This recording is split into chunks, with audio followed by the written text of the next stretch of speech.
почитувани представници на македонските медиуми, сведоци бевте на уште една во низот ослободителни пресуди кои се донесоа. Благодарам за вниманието на медиумите, за поддршката во целиот овој период на моја голгота од приближно 20 години. Ова ми е седмата ослободителна пресуда, почнувајќи од оние две хашки до денес. Во меѓувреме имавме неколку осудителни пресуди кои се завршија со ослободителни пресуди и од денес, па се надевам натака, во мојот живот сум можеби единствениот човек на овие балкански простори кој помина 11 години што во домашните, што во меѓународните затвори и од секаде излегов како победник, верувајќи во правдата и во вистината.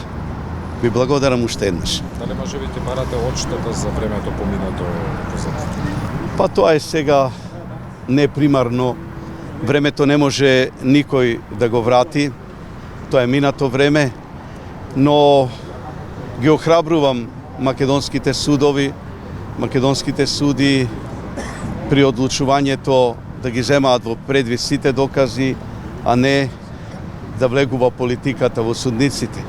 Како што велеше мојот голем професор по кривично право Марјановиќ, таму каде што низ вратата влегуваше политиката, низ прозорот бегаше правдата.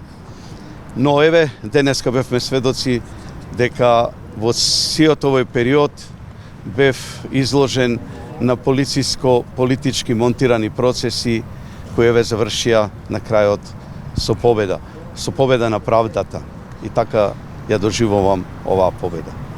Размислувате ли активно да се вклучите повторно во политиката со учество на парламентарни избори и други активности? Па, сега еден период ќе се повлечам од приватни причини, од политиката, инаку политиката е тука, јас сум во политиката, се уште сум председател на Обединети за Македонија, политичка партија, која во овој период беше изложена на медиумски линч.